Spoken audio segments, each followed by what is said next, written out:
محمد هاني ما تعرفش هو امه داعياله ولا ده تخليص ذنوب ولا الاتنين مع بعض. دخل جنين فينا ونزل عليه كميه ميمز وافيهات، وفي نفس الوقت الناس حباه جدا ومسامحاه وبتدعمه، حتى زمايله في الفريق، لدرجه ان لما صحفي طلع يستظرف عليه في المؤتمر الصحفي رامي ربيعه رد عليه وروحوه. لما انتوا منع الهاني بعد كده وعندهم حق، ما هو مش هنطلع قدام الناس ننكت على الراجل، خلي الهزار والنكت ده بينا وبين بعض. بص يا محمد، انت لازم تشوف حل. اصل انت عامل بطوله جامده قوي يا محمد، انا مش فاهم ازاي انت شايلنا شيله بنت حرام وعامل ماتشات جامده وبتاع.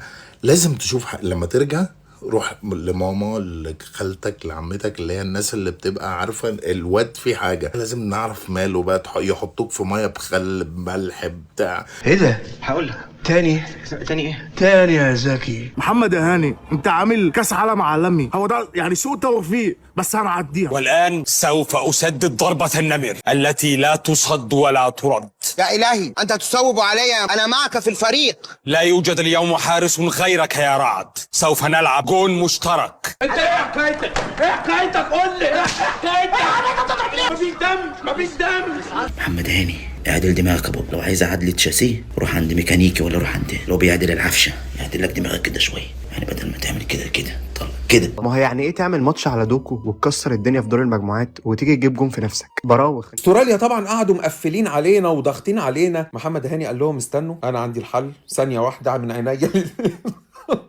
خدوا اهي حلوه، حطها حلوه كده الناس تمشي كده من غير كوبايه شاي ولا يلاقوا حشيش. فيك ايه؟ اهدى يا معلم، عدت على خير. مصر هي أمي، إلها هو دمي. انا كنت عايز نكسب بس خوفا على محمد هاني. اعمل ايه عشان نوقف ميسي؟ عندنا محمد هاني. الحمد لله على فوز المنتخب، والحمد لله على كابتن روفا شوبير اللي ما بيخافش من اي لعيب في العالم، لا ميسي ولا كريستيانو، ما بيخافش غير من واحد بس، محمد هاني. انت ما فيش فايده فيك.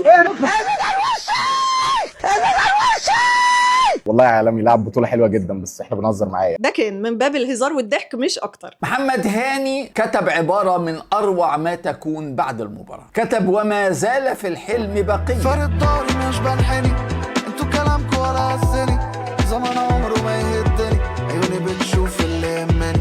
فرد داري مش بنحني، انتوا كلامكوا ولا عزني. واحب اقول بنسبه 95% من الناس والفنانين والمحللين والكباتن بتدعم محمد هاني، وكلهم بيقولوا انه في قمه تألقه وشال عنا بلاوي. بس ارجوك في ماتش الارجنتين مش عايزين غلطه ولا سقطه، عايزين نكسب وناخد اللقطه.